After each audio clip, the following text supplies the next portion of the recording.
Hi, and welcome to this edition of Inside View. My name is Cory Burnell, and I have the honor of being your host again for this episode. We are joined for this episode by our county's Chief Administrative Officer and relatively new in the position, Al Alt. Al, thanks for joining us. My pleasure, Cory. Thanks for having me. Yeah, you bet, man. And I'm sure this will be just the first time of many times. It's nice to get our county leadership in the studio here and hear what you have to say directly to our viewers and the rest of the county. So let's let our viewers get to know you a little bit. Sure. Al, tell them a little bit about your work history, well, where you've lived and been, and what brought you to Calaveras County and your recent role as CAO. Okay. Well, I won't give you my life history. I'll give you the short version. I grew up in rural county as well. I grew up in Butte County. Pretty much my whole life was raised there. Had the opportunity to move around for some professional roles. I've lived in the Bay Area. Had the opportunity to see the big city. It doesn't really resonate well with me, so I made my way back to rural places. Most recently, I worked at Modesto Junior College just prior to coming here to the county. I was there for 5 years, and very impactful experience. The community loves Modesto Junior College. The students are fantastic there. I had a wonderful experience, and I have to admit, when I tendered my resignation to come here, it was a really tough day because I valued that experience. But I was really felt compelled to come to this position because I live in the county. I've been able to observe the county operation for about the last 6 years I've lived here. My wife and I choose to live here and raise our kids here, and so that really was a draw for the position for me. We know the value of what we have in our county, not only our amazing natural resources, but raising our kids in a rural lifestyle where we know they can go out and play and ride their bikes until dark like we did when we were kids really resonate well with us. And our kids love the rural lifestyle. They love the Marval trips, and they both look like they're running for office when they're in Marval, and they know everybody there. And so it just living here resonates well very deeply with us. And so when the position was open, I just really felt like I could match with it and connect with it from a deep personal perspective, and I found that to be true. So I've had the opportunity and the honor to be here for the last 4 months, and been quite a whirlwind. Yeah, learning a lot as I go. A lot of parallels to the work that I did before at Modesto Junior College. I was Vice President of Finance and Administration. Many people don't know that the community colleges or our school systems are public entities as well. They have elected boards. They're governed by many of the same codes in terms of the government code and others, and certainly they have their own unique codes. But finance, human resources, administration, those types of things are very consistent across public entities. And so at least in terms of the work that I've done, even beyond Modesto Junior College, has all been in for the last 20 years in community colleges. And while our viewers may think it's a vast difference to come from education and move into local government administration, there are so many parallels that in many ways it was quite an easy transition to step in. Right. There is certainly some uniqueness and some different challenges. Probably the most impactful thing that I will say, leaving education, I was a little bit concerned that I'd find the deep personal connection like I had with students and I had in education. And what I found is it's every bit as rewarding to work in local government. And public service on the education side is very rewarding, but it's just as rewarding to serve our public in a different capacity. And so I would say that's just another way that my experience aligned. Public service, particularly in the community you live in, is really a calling. And that's really been the foundation for the experience that I've had in the first 4 months that I've been here as the CAO. Yeah.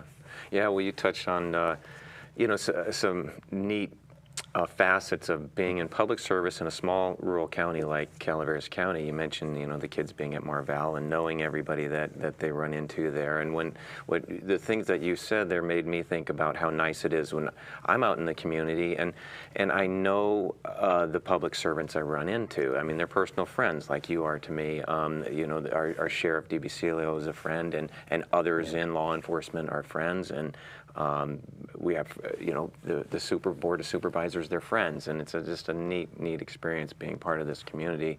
And so I think you're just going to enjoy that so much from what I just heard from you. The fact that you're out and about. Of course, now that you're in a position of authority, half the people you run into aren't going to like you anymore, and half will, right? You know how that works, well, right? it's odd.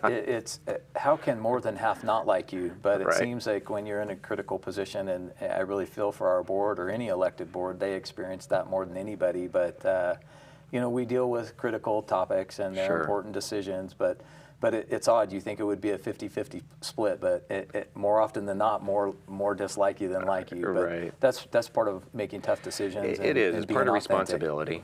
Yeah, and I think you've been in positions before where you know that comes with them, Yeah. with the positions. Yeah. Well, let's talk a little bit about the role of the CAO, and of course, you're a manager of people there. So talk a little bit about the employees, the staff, the personnel you have there. Maybe positions that need filling. Let's go dig into that. Yeah, absolutely. Probably one of the most compelling things I've found in the first 4 months, and sometimes it may be hard to navigate what I'm going to say as a citizen if you've had any experience with local government. Obviously, we're a bureaucracy. We have tendency in government to over-engineer every process, and that's not unique to our county. That's local government does that. So I had my own experience having gone through some of the processes in the county, whether it's building permit or whatever, from a citizen perspective, and I'd heard plenty of views before I came in about the county operation, but the number one most impactful thing that I found in the 4 months that I've been there is we have fantastic people that work there.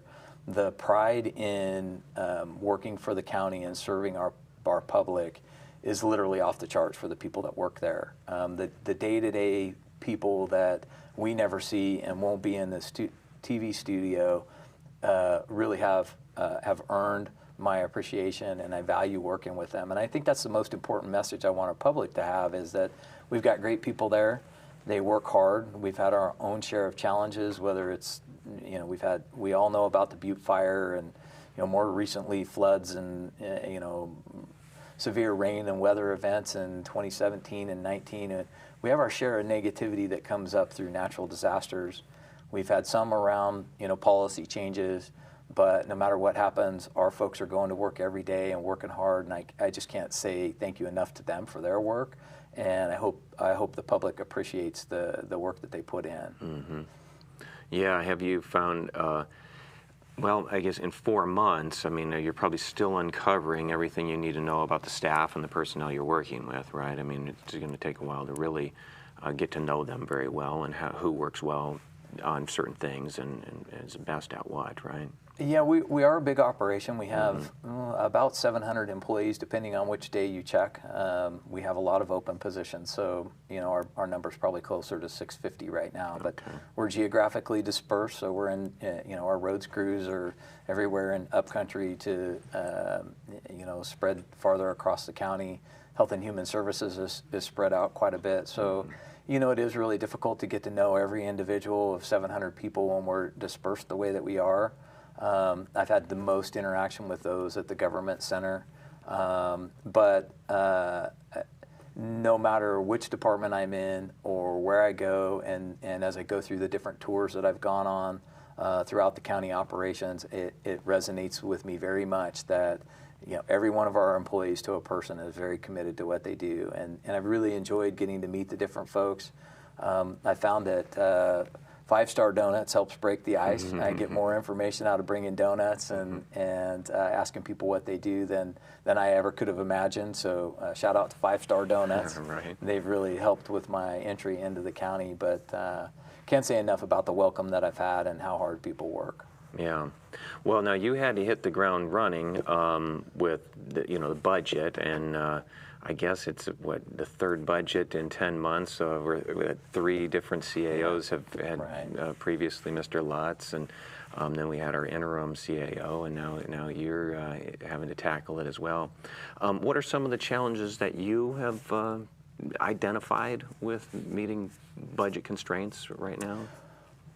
Well, always going to be a challenge in local government, whether it's a city or county. We're always resource constrained, so that's obviously going to be a challenge. But more specifically to your question, and I made the point in, I think it was in the preliminary budget, it may have been my first recommended budget, that 3 different people doing important budgets over a short period of time is really difficult for the public to get their hands around, and really for the board as well, because while the numbers are science and there's a lot of formulas in budgets, there's a lot of art to it. There's a lot of interpretation. There's a lot of personalization that can go into a budget. And until you really get a good feel for what the board expects from a policy level, and I get aligned with my approach to doing it as well, there's a lot of gaps in there where there's some assumptions that can be made from my own experience or the board may have from their own experience that really makes it tough to try and interpret what we've put in the quote-unquote budget book when 3 different people have gone through and done it.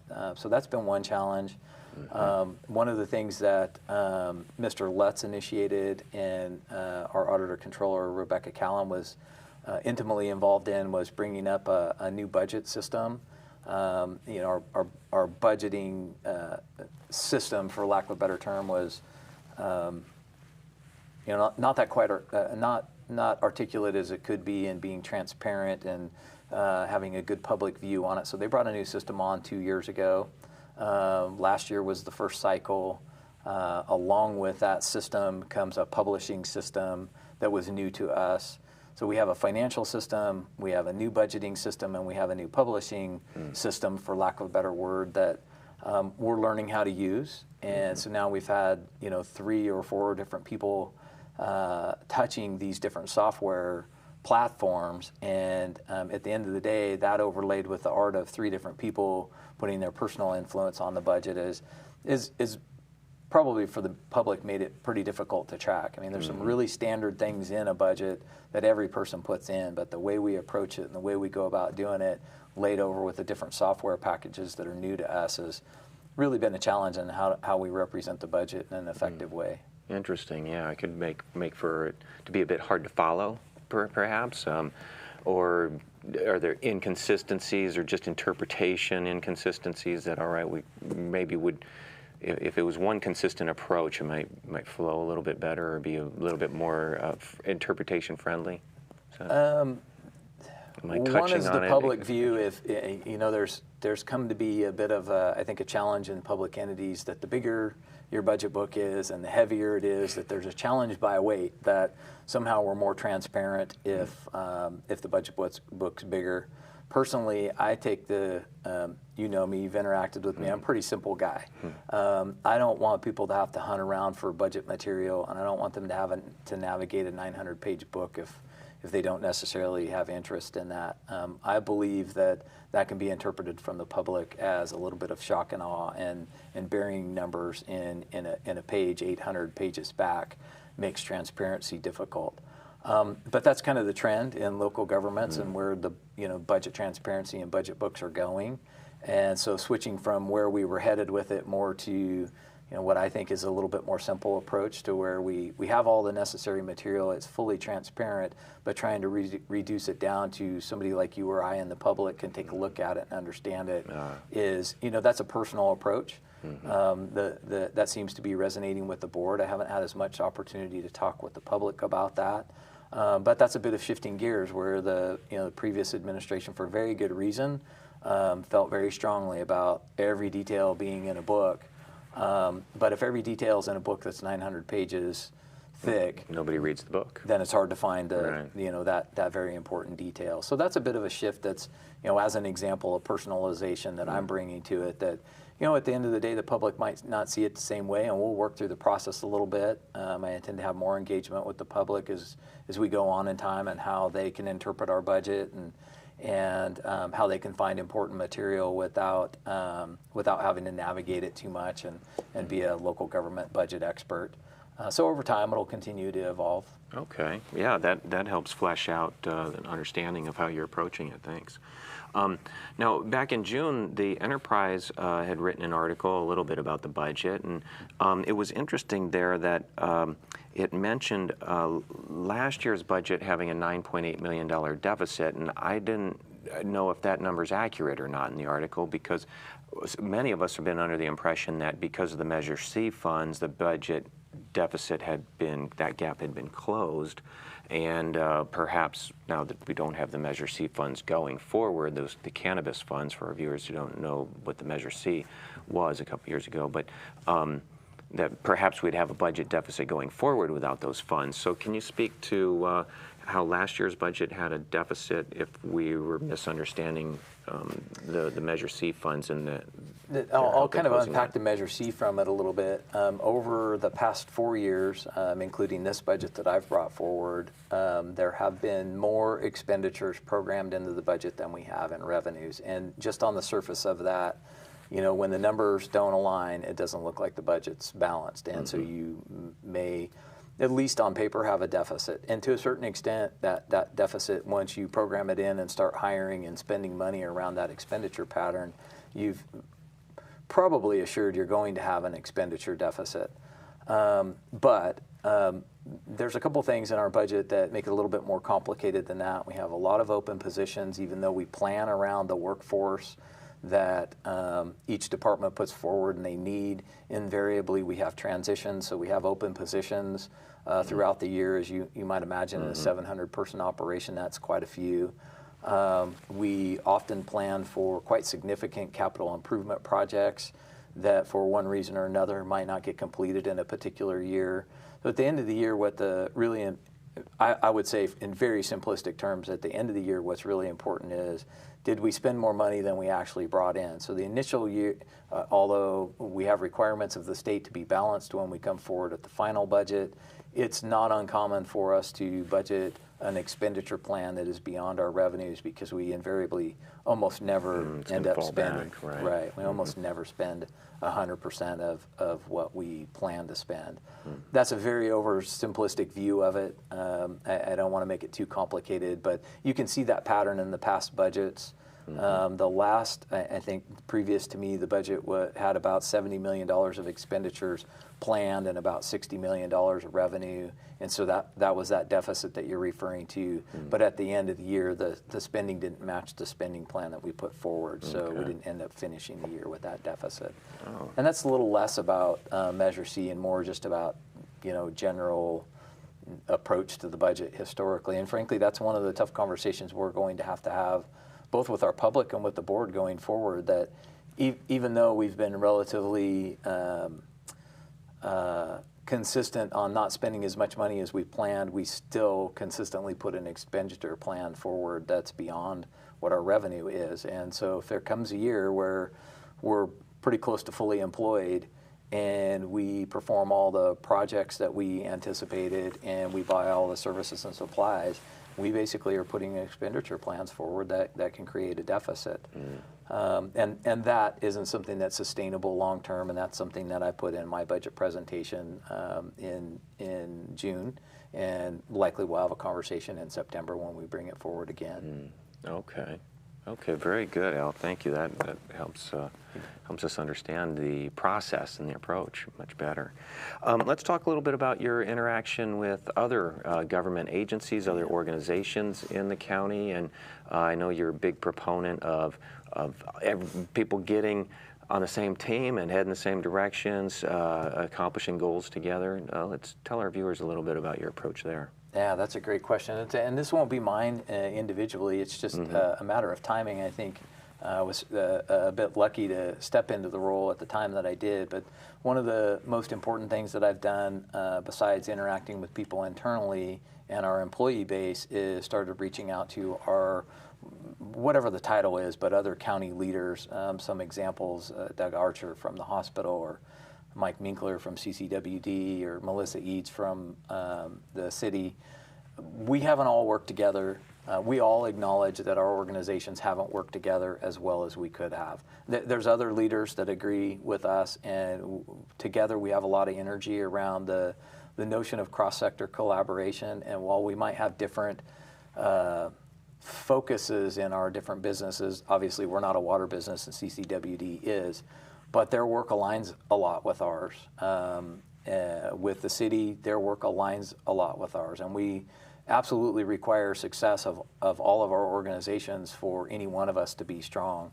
And it's a really good time right now where there's a lot of energy from all of the leadership in the county to come together, focus on cross-sector collaboration, and move all of our entities together and serve our public better. I mean, at the end of the day, CCWD's public is our public, and the city's public is our public, and we overlap in so many ways that I really feel honored to have an opportunity to interact with these other leaders and see that our sphere of influence, I think, beyond our positions, can be to move solutions forward, regardless of what our entity's design is or what our focus is. So that's something that I'm really excited about.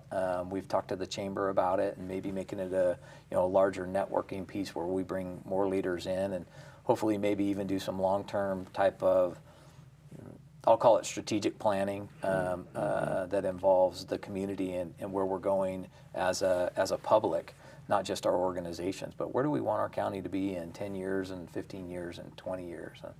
And that's pretty exciting to me because I didn't really anticipate that coming along with the role when I stepped into it. Yeah, that's interesting. Now, do you is there anything currently on the docket, or do you envision things being on the docket, kind of like joint projects, where the county and the city are jointly working together on something that you both want to accomplish, but maybe sharing resources or time and effort makes more sense than just the city doing it or just the county doing it? Yeah, we haven't really, because I'm relatively new in the position and we're really trying to build out the relationships, we haven't gotten down into very specific projects yet. We're in the kind of organizing stages of what would this look like, because there's no book we can pull off the shelf and look at that as the Bible for cross-sector collaboration. Frankly, it's just been lacking to a certain extent in this county.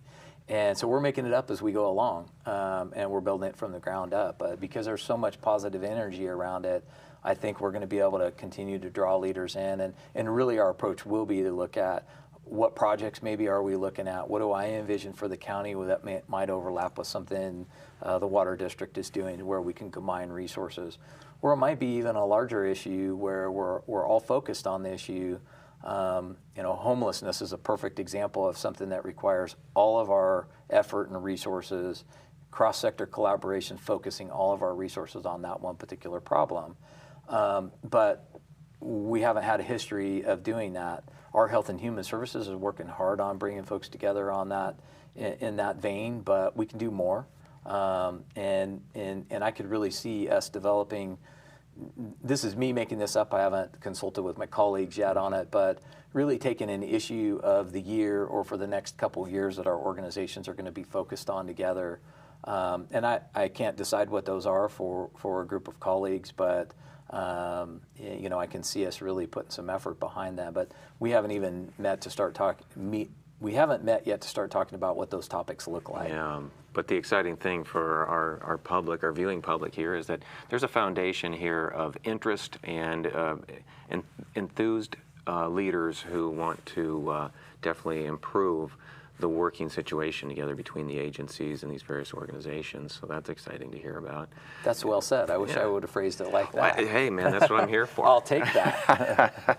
Well, let's look at, we've got about 5 minutes left in the show, and let's look at, are there any challenges you see? I know it's only been 4 months. Anything that you kind of want the public to know? Okay, this is what I'm dealing with right now. Obviously, we've covered the budget already, but any other challenges you want the public to know? They're kind of on your desk right now, or something you see being on your desk very shortly?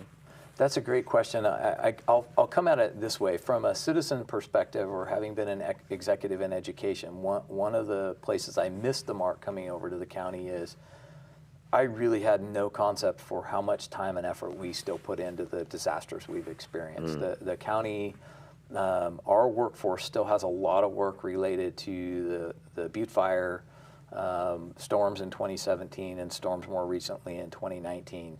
And I just had not conceptualized in my mind the volume and the tail on working out projects with CAO and FEMA, particularly around the Butte Fire. I mean, we all still remember it. We all still have our own emotional reactions to it. But from a public view, we don't see the amount of work and effort that really goes on day to day related to those disasters that in some cases are several years behind us. And so that's probably the biggest challenge. It overlaps with the budget because we have a significant amount of expenditures that the county has to front for those disasters before we get reimbursement from CalOES and FEMA. So that creates a draw on the budget. But it also creates a pretty tremendous workload that is really, we could have just a department that does nothing but, disaster and disaster recovery. And we do have OES. And in some places where I've talked about this challenge, I've had the response that, oh, well, OES does recovery. But at the end of the day, OES is in emergency management is a really broad topic. And we have a staff of 2 in OES trying to make sure that we have emergency preparedness. And now we're looking at public safety power shutdowns and things like that, real forward-facing planning where I really didn't understand, and I don't know that the public gets that we spend so much time and effort on still trying to close out. There are people with burned trees on their property that really get this still. But from a public standpoint, I don't think that people really view or understand the draw on public resources and our time and effort to try and address those. And that's probably the biggest challenge that I didn't foresee coming into the job because I just hadn't had any experience with CalOES issues. Yeah, thanks for mentioning that because I think you're right. When I'm out in the community, I don't hear the conversation about these past disasters and the disaster relief going on. I don't hear concern about it. We feel as though, hey, it happened in the past. It's over now, right? I mean, we've moved on from that, right? Yeah. Except we really haven't, particularly if you're one of the people whose homes burned down, for example, or you do still have burnout trees on your property. So. Yeah, that is a challenge I certainly wouldn't have presumed to have existed, so thank you for mentioning that.